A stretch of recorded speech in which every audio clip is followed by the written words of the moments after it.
Day, Namo Vishnu Padaya, Krishna Prasthaya Bhutale, Srimati Bhaktivedanta, Swami Namane, Namaste Saraswati Deve, Gauravani Pracharane, Nirvisesha Shanivari, Astya Desatarane.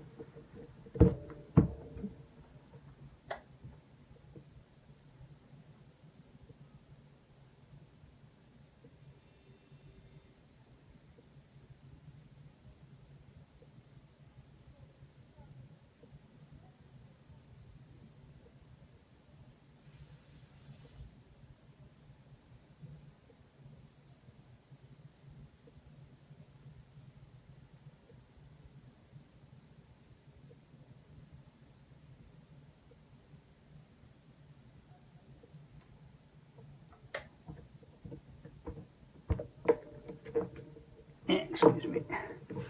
Put on the tilak. Now, Namo Vishnu Padaya, Krishna Prasthaya Bhutale, Srimati Bhaktivedanta Swami Namane, Namaste Saraswati Devi, Gauravani Pracharane, Nirvisesha Shanivari, Paschatya Desa Tarane. Yesterday I read the Jaladuta diary. Today I was going to read the New York diary. But I just came across this amazing Vyas Puja offering from Giriraj Swami, which really tells a lot about the power and influence of Srila Prabhupada, so I'm going to read that first. Dear Srila Prabhupada,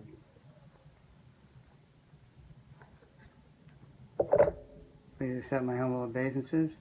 The dust of your lotus feet, all glories to your divine grace, your powerful love and the mercy and Krishna consciousness. Last month, your spiritual granddaughter Smriti, baby warrior, now Shavanadasi, lost her son in a tragic accident at the railroad. When I wrote to offer my condolences, I was wonderstruck by her reply. So this is the reply of this little girl. Thank you for your kind blessings and prayers to our son, the Shringa Guru. Due to the mercy of Srila Prabhupada, we are blessed with our journey in Krishna consciousness. In such a situation, all we can see is Krishna's hand and how he orchestrated the whole incident. Though it is the most horrific thing I've ever experienced, I'm at peace and I see it, the Lord in it. 22 years ago, Srimati Radharani put two beautiful Vaishnavas in my lap. Now she has asked for one back. I can only be thankful for those 22 years with him. I'm proud that he was strong in his devotional path. He had just finished his disciple course, gotten his recommendation letter, and was chanting a chapter of Bhagavad Gita and Srimad Bhagavatam. The morning of the accident, he had been chanting his japa, so by Srila Prabhupada's grace, he was in good consciousness. I'm proud of all his accomplishments, and now that his karma here is over, he's progressed to serving Prabhupada elsewhere. Giriraj speaking. I was touched and moved by her beautiful letter, by her Krishna consciousness, and her sublime realizations of your glorious, powerful mercy. Chaitanya Charitamrita, Madhya 19:132 states, when the personal associates of Chaitanya Mahaprabhu would hear the activities of Rupa and Sanatan, they would say, what wonderful for a person who has been granted the Lord's mercy. What is wonderful for a person who has been granted the Lord's mercy?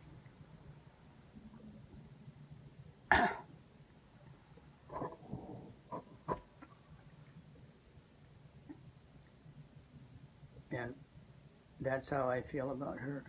What is beyond a person who has been given so much mercy from you? Smriti was born in December 28, 1965. Thus she experienced your personal presence from around the age of 6 to the age of 12. What happened during those years? How did you enter so deeply into her heart that even now, 40 years later, she's totally absorbed in you, your love and mercy in Krishna consciousness? Smriti's parents, Shankara and Jai Lakshmi Warrior, were tenants on Hare Krishna land. I grew up on Hare Krishna land, she recalls. I was there before Prabhupada and the devotees came. I was one of the fortunate ones who got a lot of mercy from Prabhupada and the devotees. because my mother and father did a lot of service. For some time the devotees had only a hut to live in, or were living on the rooftops. And many came to our house for prasad and for our fan. On school days they would come in and lie down and have the whole house to themselves. And when the devotees came, when there was no school, it was like a big festival in our house. My mother was a good cook, and Prabhupada would have her make South Indian dishes like he liked idli, dosa, vada, and sambar. So every morning I would get a message to take the prasad over to him. And rascal as I am, I used to wait for something in return. I had given idlis, but I wanted a sweet back. And he would tease me. He would give me back idlis and say, no, I get lots of that. I would say, I get lots of that at home, I want sweets. So very early in life I started grabbing all the mercy I could. He would tease me and offer me a piece of idli or vada, and I would say, no, I want the sweet on your plate, and wait there until he gave it to me. Still, he would pick up the idli and offer to me, and with an amused look in his eye, like, are you going to take it? But I was stubborn. I wanted that sweet, and that was it. Sometimes he would tease me to the extent that he would eat all the prasad while I was still waiting for my sweet.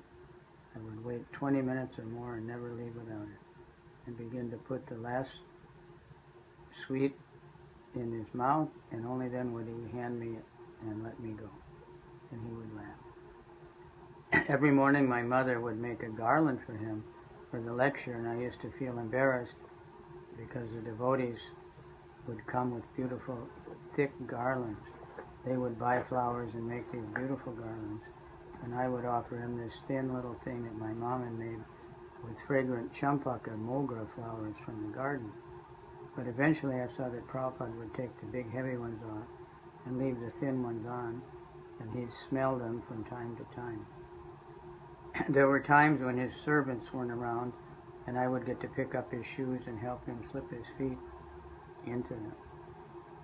In the temporary temple, Prabhupada would distribute prasad after his lectures, but after he gave me some, I would remain standing there and he would say, go away. But I would still stand there with my hands out, wanting more. My dad would go for Mangal Artik and evening Artik, and definitely for Prabhupada's evening lecture. I used to tag along, but only for the sweet.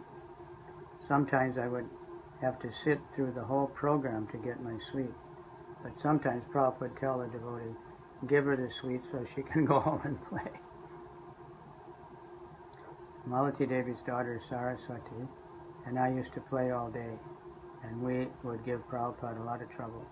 Because Malati was cooking, she would basically dump Saraswati at our house, and we were supposed to babysit her. But she and I would take off and do all kinds of nonsense and get into trouble. We used to play upstairs. Prabhupada might have been resting, writing, or talking, but we were always up there doing something, and Prabhupada never took offense. He would always say, come and sit down, and Saraswati would sit on one side of his lap and I would sit on the other side. One time we were up in Prabhupada's quarters, running around and playing tag, or somehow just making a lot of noise. He called both of us and said, sit down, and he kind of hit us lightly on our heads to chastise a bit. And then he told us to go downstairs and stop disturbing him. Saraswati was much bolder than I was, because she was traveling with him, and she was allowed to get away with all kinds of things. Sometimes when I took his breakfast up to his room, there were no servants around. Everybody would be gone. I would look at his plate, and he would give me my sweet. But I would linger, just in case something would be left over, maybe some more sweets. And so I would be there. Then if Prabhupada called for his servants and no one came, he'd say, get me my shoes. So I would get the opportunity to help him with his shoes, and he would pat me on it with, he would pat me with his cane. I was 6 or 7 years old, a little rascal. Prabhupada's arrival in Bombay was the most beautiful time. Well before his arrival, the devotees would go to the airport and have a fantastic kirtan. It would be very loud and ecstatic, and we would be jumping and dancing, waiting for Prabhupada to come. I was so small I couldn't see Prabhupada when he walked into the terminal. I only knew he was there because all the devotees went down to offer obeisances. And I went down too. One Diwali, Mother Kanta was in the women's ashram above our flat, and we were outside setting off fireworks. It was around 9, and I guess she wanted to take rest, but we weren't finished playing. So she started throwing buckets of water down on us. My brothers and I marched up to Prabhupada's room. Chaitya Guru caught us and said, "You can't go in there, he's resting." We must have made a lot of noise because Prabhupada called, "Let them in." My brothers went in and pleaded that we wanted to do fireworks, but Prabhupada said, "No, it's too noisy." So my brother gave up and walked out. But I, the youngest, stood there and said, "But it's Diwali. We got to break some fireworks." Then Prabhupada said, "All right, until 10. But after that, no more." So we got permission and I broke fireworks. The next day, Mother Kanta came with a plate of Mahaprasad and apologized for throwing water. Being so close to Prabhupada at Hare Krishna land, we got to associate with him in a different light. Sometimes in the afternoon, we children would go up to the terrace when Prabhupada was giving darshan and give him garlands we had made and perform for him, doing some devotional dance. Our parents would dress us up and my mom would put together some dance for us to perform. It was like a festival and we were all very excited. And we were anxious too because we wanted to please Srila Prabhupada. My father did a lot of service, and seeing him do that also inspired me to become a devotee and take shelter of Prabhupada's lotus feet. In 1975, he passed away from cancer, and that's her father. 6 months before, the doctor said he didn't have much time to live, so he gave up going to work. He said there's no use working for another 6 months. He just stayed home and chanted. During the last 4 months of his life, he chanted 64 rounds every day. He would wait every evening for Giriraj Prabhu to return from preaching, no matter how late it was. Giriraj never missed coming to see him. He would bring a garland from the deities and a plate of Mahaprasad, which the devotees must have kept for him, knowing he would be late. His generosity and inspiration made Daddy chant more rounds, so he could tell Giriraj how many he had chanted that day. And when Giriraj expressed his pleasure, Daddy's enthusiasm to chant more increased. In the last month, he chanted 80 rounds or more sometimes. When he passed away, the devotees came and did kirtan. I think it was all Prabhupada's mercy that my father took the essence of what Prabhupada had come to him to take us back to Godhead. He took that essence and realized that material things were not worth living for, so he just gave up everything and chanted. Before he got sick, Daddy was at the temple like clockwork. He would go for Mangal and Guru Puja, and he'd go to work. And he would go for the evening arti also. First he had pictures on our altar, and then Navyogendra Prabhu gave us Chaturbhuj Krishna. So we used to have arti, and every day the evening arti was my job. I was pujari at home. That was one thing Daddy had started at home, to have evening arti. By 6 o'clock, I had to be home and take shower, and at 7 I had to do the arti. The night before my father passed away, he was really sick and had to go to the hospital. But he said, "No, until baby finishes the arti, I'm not going." So I came and did the arti, and he was breathing heavily. He was really sick. After the arti, he left for the hospital. Next morning at 10 o'clock, he passed away. That was the last time I saw my dad. After I did the arti, he gave me a big hug, then he went, and that was it. If it weren't for Prabhupada, we wouldn't have been doing that arti. He taught us everything we know. After my father passed away, Prabhupada told my mother to surrender everything and join the temple. She didn't do that. She said, "No, let my children decide what they want to do, what their careers will be, and if they grow up and carry on, then I'll come."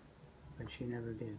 That year, the devotees booked a whole train bogie to Vrindavan for the grand opening, and we were invited to come.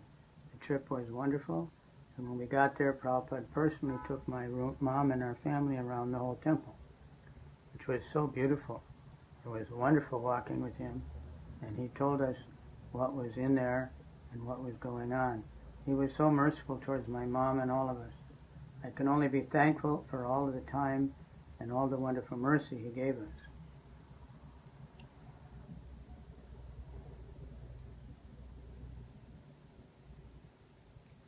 At that time, I didn't know it was mercy. I was just having a good time. But now I can realize I must have done something in my past life to have been so close to Prabhupada and received the nectar of his mercy. When I looked at Prabhupada, I didn't see him as a guru or a sannyasi or a Swami. I didn't understand the aspect of Prabhupada. All I knew, he was very kind. I looked at him as a father because I wasn't afraid of him to go and ask him for something or do something. Because I could take him his breakfast every morning. I'd see him every day. Sometimes he would take a stick and tap me on the head with it, blessing me. If I helped him with his shoes, he would pat me on the head or do something like that. He was always very kind, especially with the children. And he always had a smile, no matter whom he was talking to. If he'd see you coming, he would smile and acknowledge you, although you were a child. You were also a person. He would see you as a person, even though you were tiny. Not that you didn't exist. At the airport, everyone was there, but he would notice you. He might not say anything, but he would be with you. He would look at you and smile at you. Very important point for all of us to remember. See how powerful paying attention and loving the children is. They never forget. You don't have to preach to them when they're very young, but you have, if we're just friendly with them and acknowledge their existence as, people, then they'll never forget that, and they'll be very like that when they grow up also.